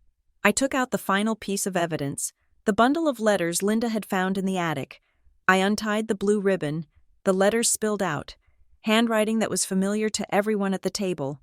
I picked up the top letter, October 25th, 1993. I read, From Patrice to Mark. I looked at my aunt. She finally looked up, her eyes cold and hard. Richard is weak. I read aloud. He is wavering. He wants to believe Linda. But if he accepts the child, the disbursement changes. Father was clear. The trust is for the pure bloodline. If we can cast doubt, just enough doubt, we can trigger the exclusion clause. We can protect the asset base. I let the paper fall to the table. I picked up another. Make sure he feels the shame. I read, Remind him of the clinic visit. If he thinks he is sterile, he will believe anything. The girl must be established as a bastard before she is even born. I looked at Richard. He was shaking. His hands were gripping the edge of the table so hard his knuckles were white. They called me the girl. Dad, I said, they called me the bastard. They didn't care if I was yours or not. They cared about the percentage points. They knew that if you claimed me, your share of the grandfather's trust would be fully vested. But if you accepted a reduced share to avoid a scandal, that extra money went back into the pot. I looked at Patrice. It went to you. I said, and to Mark. You sold your brother's happiness for money. You let him live in misery for 30 years so you could have a larger portfolio. Patrice stood up. Her chair scraped loudly against the floor. This is illegal, she hissed. You stole those letters. They were in my house. Linda shouted. Linda stood up. She looked small next to Patrice, but she was vibrating with an energy that filled the room. They were in my attic. Patrice, Linda said, you wrote them to Mark, and Mark kept them because Mark never threw anything away. And then when Mark died, you brought his boxes here to store them because you didn't have room in your condo. You were so arrogant you didn't even burn them. Patrice looked at Harold Vance. Harold, do something. I am a witness. Patrice, Harold said calmly, and I suggest you sit down, because if this goes to court, these letters will be Exhibit A. Patrice sat down. She looked defeated, not by guilt, but by the sheer weight of the evidence. Richard made a sound. It was a low, guttural moan. He picked up the letter I had read, the one calling him weak. He read it. He read the one about his sterility. He looked at me. His eyes were red, rimmed with a sorrow that looked like physical pain. I thought I was doing the right thing, he whispered. His voice broke. I thought I was being noble. I thought I was forgiving a sin. There was no sin. Richard, Linda said. There was only you being a coward. Richard looked at her. He didn't argue. He didn't fight back. The mask of the stoic, controlled patriarch crumbled. I was scared. He said, he put his head in his hands. I was so scared that I couldn't give you a child. And then when Mark showed me the paper, it was like a relief. It meant I wasn't crazy. It meant I wasn't broken. It meant you were the one who broke us. He looked up, tears streaming down his face. But it wasn't the tears that scared me. It was the anger. It was a self-directed fury that turned his face purple. I let them do it. He said, I let them play me. I treated my own daughter like a stranger because I was too proud to ask for a second opinion. He looked at me. Anna, he said, I missed it. I missed your whole life. I looked at him. I felt a pang of pity, but it was distant. I wasn't a child anymore. I couldn't just run into his arms and fix it. You did. I said, and you can't get it back. Ethan slammed his hand on the table. Stop it, he yelled. Just stop it. He stood up, his face wild. What is the point of this? He shouted. So what? So Mark lied. So Patrice wrote some letters. It was 30 years ago. Why are we burning everything down now? Because you knew, I said. I turned to him. I knew I had to play the final card. You knew, Ethan. You didn't just suspect. You knew. Ethan froze. I looked at the metadata on the text message you sent me. I lied. It wasn't true. I hadn't cracked the metadata. But I knew Ethan. I knew he would fold, and I know about the safety deposit box. I added, a guess, a calculated engineering guess. Ethan's face collapsed. He sank back into his chair. I found the copy, he whispered. The room went deadly silent. When? Richard asked. His voice was a rasp. 3 years ago. Ethan said. He stared at the tablecloth. When Uncle Mark died, I was helping clean out his office. I found the file. The original order for the fake test. It had his notes on it. It said, Richard will never know. And you didn't tell me? Richard asked. Ethan looked up, tears in his eyes. But they were tears of self-pity. I couldn't. Dad, the trust, the updated will. Everything was set. If I told you, you would have blown it all up. You would have sued the estate. You would have gone after Patrice. It would have been a war. And? Richard asked. And I am the heir, Ethan shouted. I am the one who stayed. I am the one who mows the lawn and fixes the roof and drives you to your appointments. Anna left. She went to Chicago. Why should she get half the money when I am the one doing the work? There it was, the naked, ugly truth. It wasn't about love. It wasn't about protection. It was about the payout. Ethan had buried the truth of my parentage because he wanted to keep the inheritance for himself.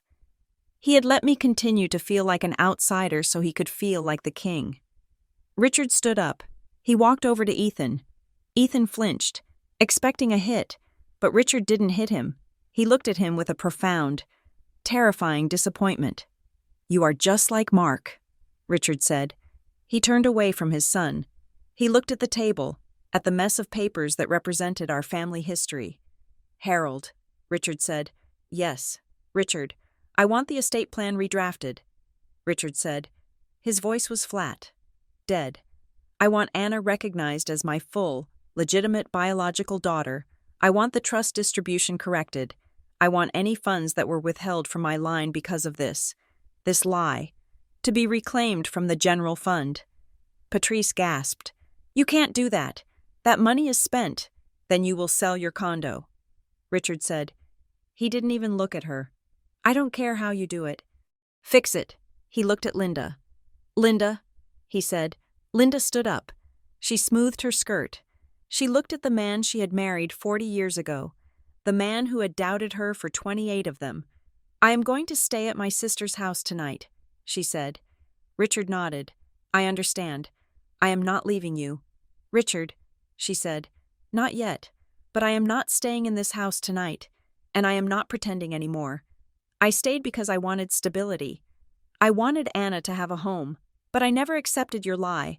I tolerated it, and I am done tolerating it. She walked to the door. She stopped and looked back at me. Are you coming? Anna?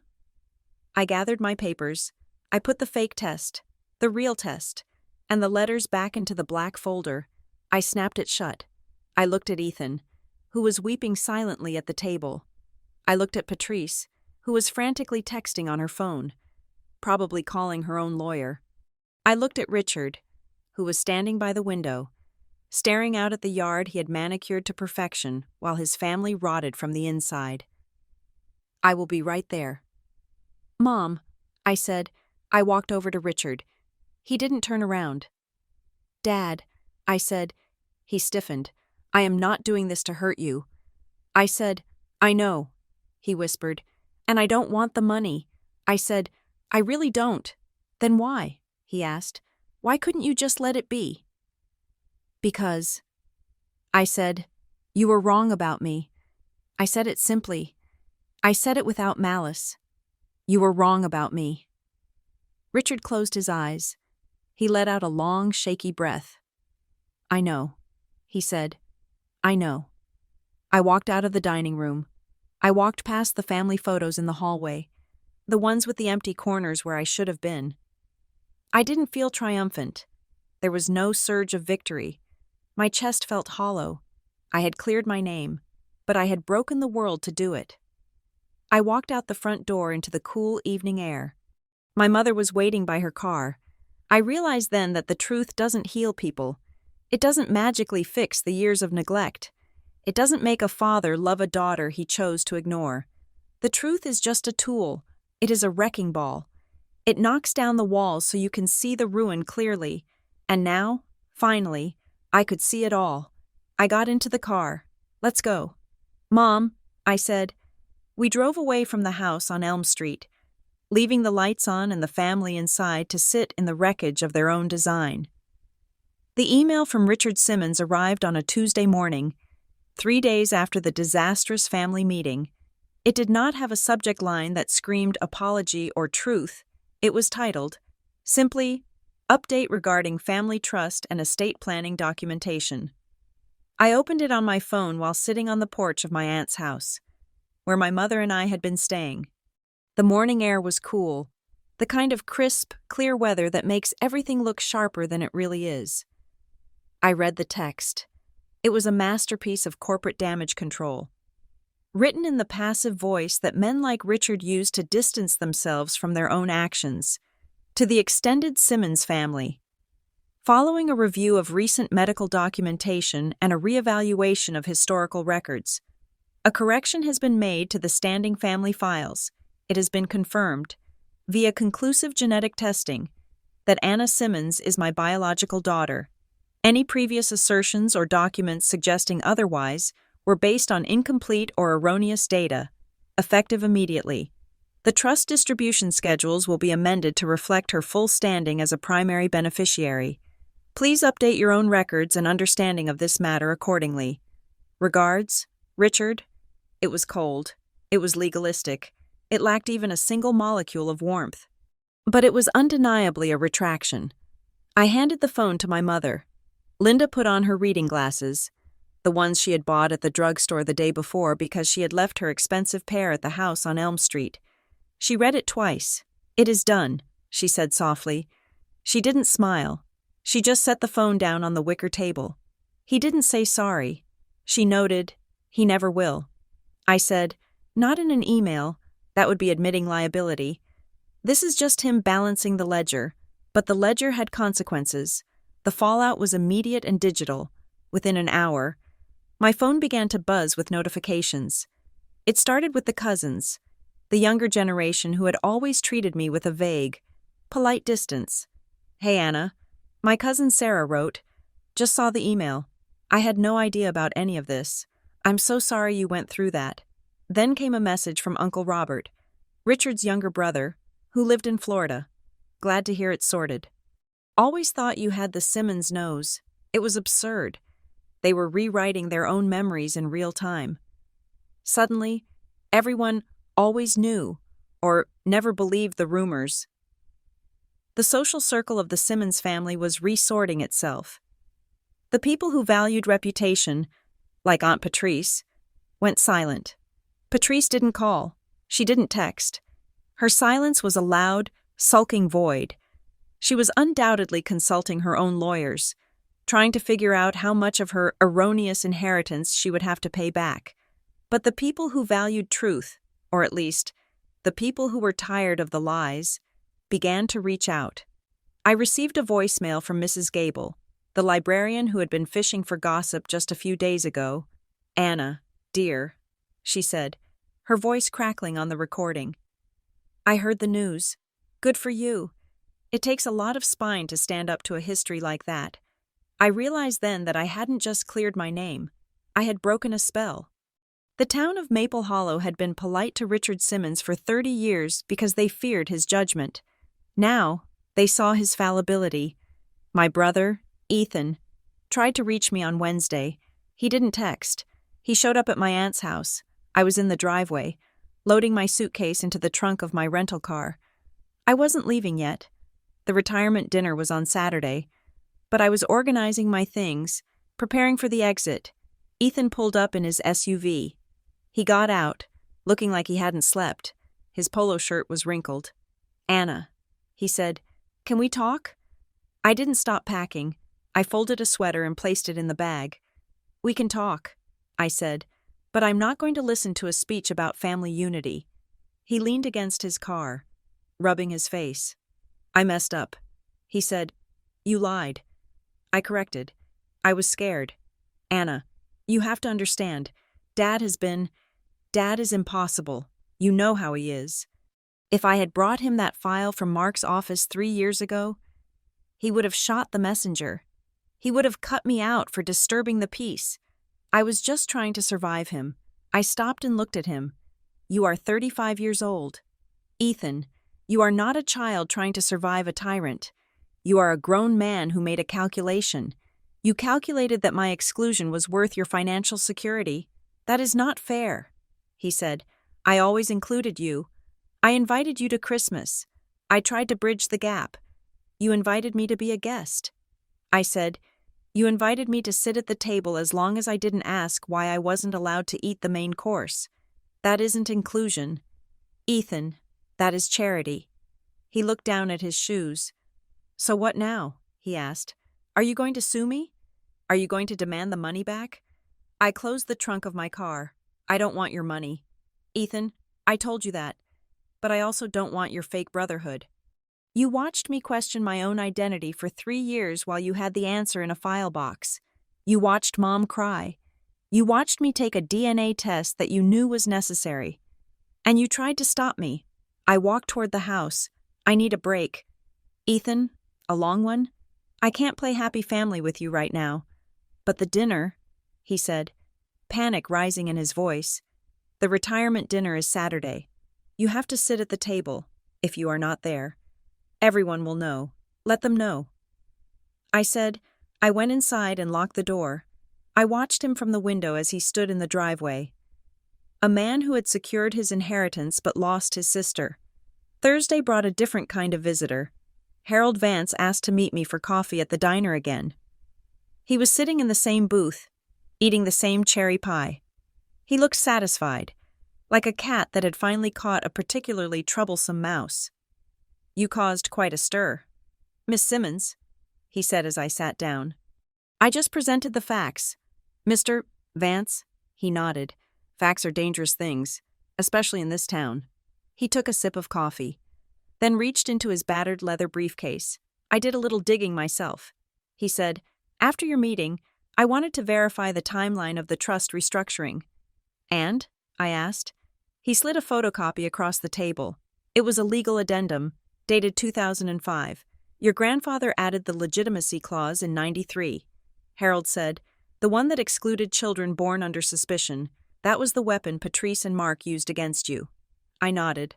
I know. But look at this, Harold said, tapping the paper. I looked. It was a modification to the trust governance, pursuant to changes in state statutes regarding intestacy and non-marital children. The legitimacy and verification clause is hereby stricken and rendered null and void, effective January 1st, 2005. I stared at the date, 2005. I was 11 years old in 2005. The lawyers removed the clause because the state laws changed, Harold explained. It became illegal to discriminate against beneficiaries based on legitimacy in that specific type of trust structure. The clause was unenforceable. It was deleted automatically by the firm managing the assets. I looked up at him, feeling the room spin. So, I said slowly, for the last 17 years. Harold nodded. For the last 17 years. The threat didn't exist. Your father could have claimed you. He could have acknowledged you. He could have shouted it from the rooftops. It wouldn't have cost him a dime. The trust would have paid out exactly the same. He didn't know? I whispered. He didn't check. Harold said, just like he didn't check the paternity test. He lived in the fear of 93, even though the world had moved on. I felt a wave of nausea. It was the ultimate tragedy. The lie hadn't just been cruel, it had been pointless. For almost 2 decades, Richard had maintained his cold distance to protect a fortune that was already safe. He had sacrificed his relationship with me for a rule that no longer existed. The rumor outlived its purpose, Harold said, finishing his pie. Ghosts are hard to kill. Anna, especially when people are paid to believe in them. I didn't tell Linda about the clause. She had enough to carry. She was moving through the days with a quiet, terrifying calm. She wasn't screaming. She wasn't throwing plates. She was making lists. I found her on Friday morning, sitting on the sun porch with a notepad. What are you doing? I asked. I'm looking for an apartment, she said. In town? Maybe. Or maybe in the city. Near you. I sat down. Are you divorcing him? She stopped writing. She looked out at the garden. I don't know yet, she said. Divorce is a legal, messy thing. I don't have the energy for lawyers right now, but I am separating myself. She turned to me. I realized something. Anna, all these years, I thought I was staying to protect you. I thought if I left, he would cut us both off. And you would have nothing. But that wasn't the whole truth. What was the truth? I stayed because I didn't want to be the woman who was wrong. She said, I didn't want to be the woman who had an affair. I thought if I stayed and was perfect, eventually he would see it. Eventually, he would believe me. She shook her head. I made my life about managing his shame. I walked softly so he wouldn't feel insecure. I dressed modestly so he wouldn't get jealous. I let him treat you like a guest so he wouldn't feel threatened. I disappeared. Anna, and I'm not doing it anymore. She looked at the notepad. I am going to get an apartment with a painting studio. I haven't painted since 1992. It was a small thing, but it felt like a revolution. She wasn't leaving him to hurt him. She was leaving him to find the woman she was before he made her a suspect in her own life. On Friday night, the night before the dinner, Richard came to the aunt's house. He didn't ring the bell. He stood on the porch until I saw him through the window. I went out. He looked old. The strut was gone. The corporate armor was dented. He wore a cardigan, not a suit jacket. Can I come in? He asked. No. I said, Mom is sleeping. We can talk here. He nodded. He sat on the porch swing. I sat on the railing, keeping my distance. I sent the email. He said, I saw it. I updated the will. He continued. And the trust. Harold handled it. You are equal to Ethan now. 50-50. I didn't say thank you. I just nodded. I wanted to explain. He said, There is nothing to explain. Dad, you explained it all in the dining room. You were scared. It wasn't just fear. He said, It was easier. He looked up at me, and his eyes were starkly honest. It was easier to believe I was the victim. He said, If I was the victim of an affair, then I was the noble martyr. I was the good man raising another man's child. Everyone respected me for it. But if I was just a man who had low sperm count and a loyal wife, then I was just ordinary, and I was failing. He let out a long breath. I built a wall. Anna, I put every doubt, every insecurity, every question behind it, and I put you behind it too. Because every time I looked at you, I wondered, and wondering hurt, so I decided not to look. He wasn't asking for forgiveness. He knew he hadn't earned it. He was just finally, after 30 years, telling me the truth, I lost you. He said, I know that. I can't buy you back. I can't email you back. No. I said, You can't. He looked at his hands. I am afraid. Anna, I am retiring tomorrow. I am supposed to be celebrating my life's work. But I look back, and I see a lot of empty corners in the photo albums. I looked at him. I saw the tragedy of him. He was a man who had traded love for control, and now he had neither. I have waited my whole life to say one thing to you. I said, he looked up. You were wrong about me. I said, I didn't scream it. I didn't cry. I just stated it like a fact, like a structural load calculation. You were wrong about me. I wasn't a mistake. I wasn't a betrayal. I was your daughter, and you missed it. The sentence hit him like a physical blow. He flinched. He closed his eyes. He whispered, I was wrong. He stood up slowly. He looked like he wanted to hug me, but he knew he lost that privilege decades ago. He just nodded, turned, and walked down the steps into the dark. The community retirement dinner was held at the Maple Hollow Country Club. It was the social event of the season. Everyone was there. The mayor, the partners from the firm, the neighbors, the people who had whispered about Linda in grocery lines for 30 years. I walked in with my mother. We held our heads high. Linda wore a red dress, a color she never wore because Richard thought it was too aggressive. She looked stunning. We sat at the head table. The tension was so thick you could choke on it. Aunt Patrice was there, sitting at the far end, looking like she had swallowed a lemon. Ethan was there, drinking his water too quickly. Richard sat in the center. He looked pale, but focused. The speeches began. People talked about Richard's efficiency, his dedication to logistics, his 30 years of service. It was all very standard, very safe. Then, Uncle Bob, Richard's brother from Florida, took the microphone. Bob was a man who thought he was funny. He had had a few too many gin and tonics. He rambled a bit about their childhood, about Richard being the responsible one, and then he pivoted to the family. You know, Rich, he said, leaning into the mic, a sloppy grin on his face. We always wondered how you did it, kept it all together. You had a few bumps in the road early on. A few surprises in the maternity ward, if you know what I mean. A ripple of nervous laughter went through the room. It was the sly joke, the code, the milkman's kid, the cuckold. Bob winked. But hey, you stepped up. You raised 'em all the same? That's character. The room went silent. Everyone looked at me. Then they looked at Richard. This was the moment. This was the test. In the past. Richard would have smiled a tight, pained smile. He would have nodded, accepting the compliment of being the martyr. He would have let the room believe the lie because it made him look noble. I watched him. I saw his hands clench on the tablecloth. Richard stood up. He didn't smile. He walked over to the podium and took the microphone from his brother's hand. Sit down, Bob, Richard said. His voice was not loud, but it was hard as granite. Bob looked confused. He sat down. Richard looked out at the room. He looked at the 300 faces staring back at him. Then he looked at me. He took a breath. There were no surprises. Richard said into the silence.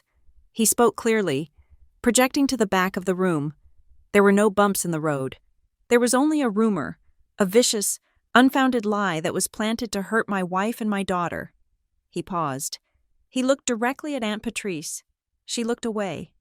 For 30 years. Richard continued. I let people believe that I was a saint for raising a child that wasn't mine. I let you all whisper. I let my family suffer because I was too proud to correct the record. He gripped the podium. But I am correcting it tonight. Anna Simmons is my daughter. My biological daughter. My legitimate daughter. There is no question. There never was. The only error was mine, for not defending her sooner. He looked back at me. I was wrong, he said, his voice breaking just slightly. And I am sorry. He put the microphone down. The silence in the room was absolute. It wasn't the silence of awkwardness anymore. It was the silence of shock. The narrative that had fueled Maple Hollow's gossip mill for 3 decades had just been detonated by the man who built it. I looked at my mother. She was crying, but she was smiling. She had been vindicated in front of everyone who had ever doubted her. Richard walked back to the table. He didn't sit down. He stood behind my chair. He put his hand on my shoulder. It was heavy. It was warm. It was the first time in my life he had touched me with pride in public. I didn't lean into it. I didn't melt. The damage was done. The years were gone. But I placed my hand over his. Just for a second. Acknowledging the effort. Acknowledging the truth. I left the party early. I didn't stay for the cake. I walked out to the parking lot. The gravel crunching under my heels. The night was vast and starry. I had come back to Maple Hollow to find a medical history. I had found a conspiracy. I had found a tragedy. And I had found the truth. I got into my rental car. I put the key in the ignition. My phone buzzed. It was a text from Sarah in Chicago. Did you get what you needed? I looked back at the country club. I could see Richard through the window, talking to a group of men. He looked smaller. Human. He was no longer the patriarch on the pedestal. He was just a man who had made a terrible mistake and was finally starting to pay for it. I typed back, yes, I got my name back. I put the car in drive. I didn't look in the rearview mirror as I pulled onto the highway. I headed north, toward the city, toward the skyline that I had built for myself. The truth hadn't fixed my family. We were fractured, perhaps permanently. Linda was leaving.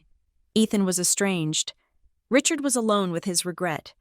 But as the miles rolled away, I felt a lightness I had never known. The question mark was gone. I wasn't the affair child. I wasn't the doubtful one. I was Anna Simmons, and for the first time in 32 years, I knew exactly who that was. Thank you so much for listening to Anna's story. It's a heavy one, I know, but it's a reminder that the truth, no matter how painful, is always better than a comfortable lie. I'd love to hear what you think. Do you think Richard deserves forgiveness? Or was it too little? Too late? Please let me know in the comments where you are listening from. I love seeing how far these stories travel. And if you enjoyed this, please make sure to subscribe to Revenge Stories for more deep dives into family secrets, betrayals, and the long road to justice. Share your thoughts in English below, and I'll see you in the next story.